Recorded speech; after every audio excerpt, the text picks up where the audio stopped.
आउज़बिल्लाहिमिनश्शैतानिर्रजीम बिस्मिल्लाहिर्रहमानिर्रहीम। आज जो हमारा टॉपिक है वो 2.4 का लास्ट क्वेश्चन है, तो चलें शुरू करते हैं अपनी वीडियो। तो आपकी स्क्रीन पे वो क्वेश्चन नंबर 5 में कहता क्या है, वो कहता है डिफरेंशिएट करें एक वैल्यू को विद द रिस्पेक्ट टू दूसरी वैल्यू। आपकी स्क्रीन पे नज़र आ रहा होगा सारी चीज़ें आपको। तो चलें क्वेश्चन नंबर 1 करते हैं, देखते हैं कि किस तरीके से हम इसे सोल्व कर सकते हैं। क्वेश्चन नंबर 1 वो सबसे पहले कहता है कि डिफरेंशिएट करें एक्स स्क्वेयर माइनस 1/x² को एक्स स्क्वेयर माइनस 1/x² को, ठीक है, विद द रिस्पेक्ट टू वो x4 यहाँ पे एक और वैल्यू दी हुई है, वो है यहाँ पे लिख लेते हैं। तो वो यहाँ कहता है कि आप क्वेश्चन को ध्यान से देखें तो आपको चीज़ें समझ आ जाएंगी। क्वेश्चन के मुताबिक वो ये कह रहा है कि इस वैल्यू को डिफरेंशिएट करना है इसके हिसाब से। तो मैं लेट करता हूँ। सबसे पहले तो हमारा ये इस क्वेश्चन को सॉल्व करने के लिए ज़रूरी चीज़ है कि लेट करें। लेट ये जो सी वैल्यू है ये y के इक्वल है, एक्स स्क्वेयर माइनस 1/x², और ये वाली वैल्यू जो सी है मैं लेट कर लेता हूँ z के इक्वल है, x⁴। तो अब मेरे पास क्या आया, अब दोबारा से देखें कि हमने डिफरेंशिएट करना है y को with the respect to z के। तो हमने अब फाइंड आउट क्या करना है वो लिख लेते हैं यहाँ पे कि हमने डिफरेंशिएट करना है y को, इसको ही डिफरेंशिएट करना था ना, तो ये वाली चीज़ यहाँ पे विद द रिस्पेक्ट टू किसके, z के। तो dy/dz हमने कैलकुलेट करना है अब। तो सिंपल सी चीज़ ये है। अब इसको कैलकुलेट करने के लिए वही चीज़ें जो हमने 2.4 में की हुई हैं, चेन रूल।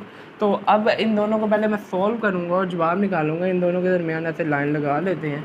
सबसे पहले इसे डिफरेंशिएट करते हैं। डिफरेंशिएट करने का तरीका था with the respect to right hand side हम डिफरेंशिएट करते थे। तो डिफरेंशिएट कर लेते हैं dy/dx। तो इस तरफ भी d/dx आ जाएगा और अलहदा जोन सा है वो तमाम चीज़ों पे, तमाम फंक्शंस पे अलहदा जोन सा है वो अप्लाई हो जाएगा। d/dx यहाँ पे x की 2 ऊपर जाएगी तो -2 हो जाएगी। ये चीज़ भी आप एक स्टेप में कर सकते हैं। dy/dx ये वाली जो चीज़ है यहाँ पे ये आ जाएगी, और ये वाली चीज़ है माइनस का साइन है तो -2 पहले आएगा तो माइनस और माइनस प्लस हो जाएगा, ये आ गया, यहाँ पे -3 हो जाएगा। तो ये वाली वैल्यू मेरे पास आ जाएगी। मज़ीद इसे थोड़ा सा सॉल्व कर लें। डिफरेंशिएशन तो आपको आती होगी क्योंकि हमने पिछली एक्सरसाइज भी की है और ये वाली भी की है, 2/x³।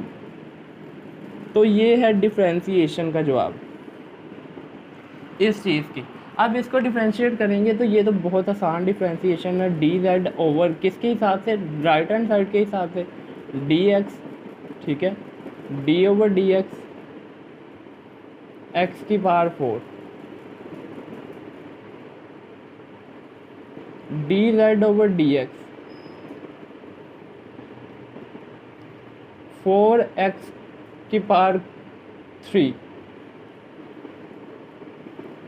अब हमारे पास एक वैल्यू तो ये आ गई, एक वैल्यू ये आ गई। अब हमने फाइंड आउट क्या करना है, हमने फाइंड आउट करना है dy/dz। तो फाइंड आउट करने का मेथड क्या है वो देख लेते हैं। dy/dz is equal to, dy वाली वैल्यू मुझे चाहिए ऊपर, तो यहाँ पे ऊपर dy वाली वैल्यू इन दोनों में से हमने देखनी है कौन सी है। यहाँ पे ये वाली है तो ये वाली वैल्यू हमने ऐसे लिख देनी है। अब क्रॉस, अब हमारे पास dz हमें चाहिए नीचे, तो हमने देखना है इन दोनों वैल्यूज़ में से dz किस वैल्यू में है। तो इसमें तो dz है ही नहीं क्योंकि यहाँ पे ये हमने वैसे भी पहले लिख ली थी। अब इसमें dz है मगर वो ऊपर है, तो इसका मतलब मैं इसका रेसिप्रोकल मतलब इसका उल्ट करके यहाँ पे लिख दूंगा। तो उल्ट लिखूंगा तो dx/dz नहीं आ जाएगा। तो यही चीज़ आप इन दोनों को काट दें तो ये वाली वैल्यू नहीं बन जाती। तो आप फ़िलहाल इन दोनों को काटें नहीं क्योंकि ये चेन रूल का हिस्सा होते हैं। तो वैसे मैं बता रहा था कि काटने से यही वाली वैल्यू दोबारा बन जाती होती है। तो अब सिंपल मैं ये करूँगा कि यहाँ पे वैल्यूज पुट कर दूँगा। D Y over D X की वैल्यू है 2x plus 2 over X cube cross लगाने के बजाय ब्रैकेट्स लगा दें। यहाँ पे इसका रेसिप्रोकल मीन्स इसे उल्टा करके लिखा होगा यहाँ पे और यहाँ पे 1/4x⁴। अब सिंपली ये अंदर क्रॉस मल्टीप्लाई करवा देते हैं dy ओवर dz। यहाँ पे 2x/4x³ प्लस 2/4x⁶। ये 2 4 के साथ कैंसिल, ये भी 2 4 के साथ कैंसिल और ये x के साथ कैंसिल। तो मेरे पास जो जवाब निकलेगा वो आप देखें क्या निकल सकता है। dy ओवर dz का जवाब जो सा मेरे पास निकल सकता है। तो यहाँ पे ये इस हिसाब से हम यहाँ पे एलसीएम लेके आएंगे तो आपका जवाब निकल आएगा। तो अब कोई और करते हैं फटाफट से। जो मैं क्वेश्चन करवाने जा रहा हूँ वो बहुत ज़्यादा इंपॉर्टेंट है, पेपर पॉइंट ऑफ व्यू से अक्सर लॉन्ग आ जाता है। तो यहाँ पे मैं ये करवाऊँगा x² + 1 को डिफ्रेंशिएट करना है। x² + 1 को डिफ्रेंशिएट करना है। x² + 1 x² - 1 को डिफ्रेंशिएट करना है विद द रिस्पेक्ट टू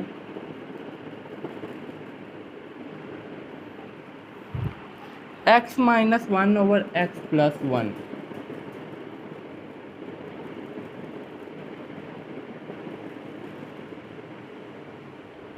तो यहाँ पे अब डिफ्रेंशिएट करने का एक ही तरीका था कि इन दोनों को लेट कर लिया जाए। तो लेट कर लेते हैं। लेट किया कि ये वाली वैल्यू जो सी है वो y के इक्वल है, x² + 1 x² - 1 और ये वाली जो वैल्यू है वो z के इक्वल है,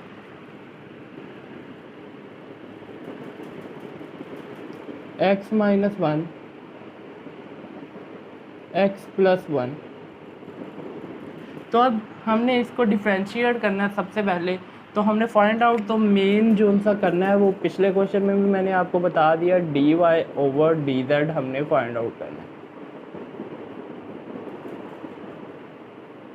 ठीक है, अब चलें करते हैं इनको डिफ्रेंशिएट। अब लाइन भी लगा ली। अब हमने डिफ्रेंशिएट करना है इसको with the respect to x। तो dy ओवर dx की क्या वैल्यू आएगी, इस तरफ लिखने की ज़रूरत नहीं पड़ेगी। मैं सीधा ही डिवीज़न रूल लगा रहा हूँ। डिवीज़न रूल के मुताबिक नीचे वाली जो भी वैल्यू आती थी उसका स्क्वायर लिख देते थे, उसका जो डिफ्रेंशिएशन था वो ऊपर लिख देते थे। डिफ्रेंशिएशन क्या आएगा 2x, ठीक है, और ये वाली वैल्यू एज इट इज़ आ जाती थी। ठीक है, ये आ गई माइनस का साइन। अब ये वाली जो नीचे वाली वैल्यू थी जिसको डिफ्रेंशिएट किया था वो वाली हम वैसे ही लिख देते थे। ऊपर वाली वैल्यू को डिफ्रेंशिएट करेंगे तो इसका भी डिफ्रेंशिएशन 2x आएगा। अब थोड़ा सा इसे मज़ीद सॉल्व कर लेते हैं। dy over dx is equal to x² - 1 का स्क्वायर। ठीक है, यहाँ पे 2x अंदर क्रॉस मल्टीप्लाई होगा तो 2x⁵ आ जाएगा। ठीक है, अब प्लस 2x आ गया, माइनस 2x⁵ आ गई, प्लस 2x आ गया और ये इसके साथ कैंसिल हो गया। dy ओवर dx यहाँ पे हमारे पास जो जवाब आ जाता है वो आप देखें 4x ओवर x² - 1 का स्क्वायर आ जाता है। तो एक जवाब तो मेरे पास यहाँ 2-3 स्टेप्स में ये आ गया। डायरेक्ट मैंने डिफ्रेंशिएशन की है। अगर आपको समझ नहीं आई तो प्लीज़ मेरी पिछली वीडियो देखें, 2.3 पे जो मैंने बनाई है और 2.4 के स्टार्टिंग पे जो बनाई है, लिंक डिस्क्रिप्शन में भी दे दूँगा, तो प्लेलिस्ट ओपन कर लीजिएगा। यहाँ पे हमने डिफ्रेंशिएट करना है dz को with the respect to dx, मतलब सॉरी z को with the respect to x। तो डिफ्रेंशिएशन हो गया dz ओवर dx। यहाँ पे भी वही चीज़ लाइन लगा दी, नीचे वाली चीज़ का, नीचे वाले फंक्शन का स्क्वायर आ गया, उसका ही ऊपर डेरिवेटिव मौजूद है। डेरिवेटिव जो सा मैं कह रहा हूँ कि इसका जो सा है ऊपर वाले फंक्शन का डेरिवेटिव आ जाएगा 1, और ये वाला फंक्शन आ जाएगा वैसे का वैसे ही। यहाँ पे जैसे हमने किया वैसे का वैसे ही हम करेंगे, माइनस यहाँ पे x प्लस 1 और यहाँ पे 1, यही आता था। तो फिलहाल हम वैसे ही कर रहे हैं जिस तरह हमने ये किया। तो dz ओवर dx का जो जवाब आ रहा है हमारे पास x minus 1 minus x minus 1 x plus 1 का स्क्वायर। अब हमारे पास dz ओवर dx का जो जवाब आ गया स्टूडेंट्स वो ये है माइनस 2x प्लस 1 का स्क्वायर। हो सकता है कोई गलती हो, तो अगर हुई हो तो प्लीज़ कमेंट सेक्शन में बताइएगा, क्योंकि मैंने टेक्स्ट टाइप किया है। अब हमने फाइंड आउट करना है dy ओवर dz। तो फाइंड आउट करने का मेथड क्या है, वही जो मैंने पिछले क्वेश्चन में बताया, dy ओवर dz, और जो 3-4 लेक्चर्स में बता रहा हूँ dy ओवर dz किसके इक्वल होगा, ये वाली वैल्यू पहले आ जाएगी और इस वाली वैल्यू का रेसिप्रोकल आ जाएगा।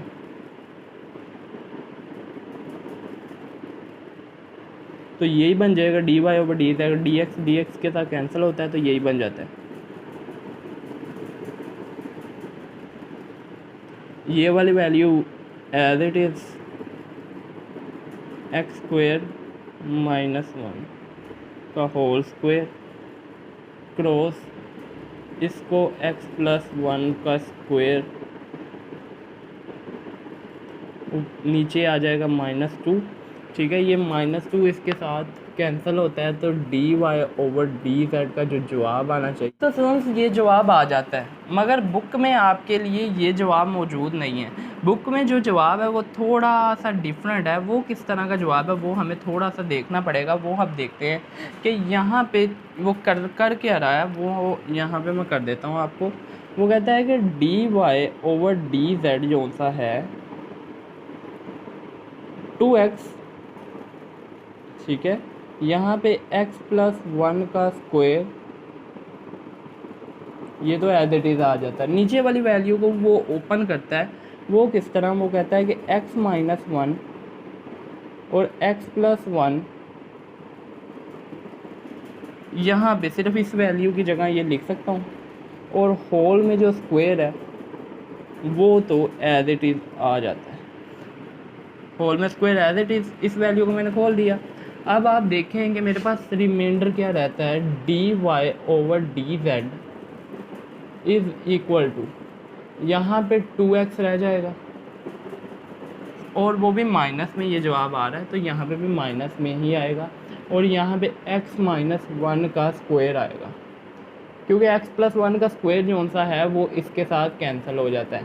तो रिमाइंडर क्या रहता है, x माइनस 1 का स्क्वायर। तो यहाँ तो ये वाला जवाब आप लिख सकते हैं, यहाँ तो फिर ये वाला जवाब आपके पास आ जाएगा। तो दो तरह के जवाब हैं, आप देख लीजिएगा जो आपको समझ आए। ये भी आप कर सकते हैं, वो भी आप कर सकते हैं, क्योंकि दो दो तीन तीन किस्म के जवाब आ जाते हैं। सिंप्लीफाई करके वही जवाब निकल आता है। तो बाकी आप क्वेश्चन करिएगा, आपकी एक्सरसाइज यहाँ पे कंप्लीट हो जाती है। इंशाल्लाह अगली एक्सरसाइज स्टार्ट करेंगे इसके बाद। और अगर कुछ ना आए तो कमेंट सेक्शन में ज़रूर पूछिएगा।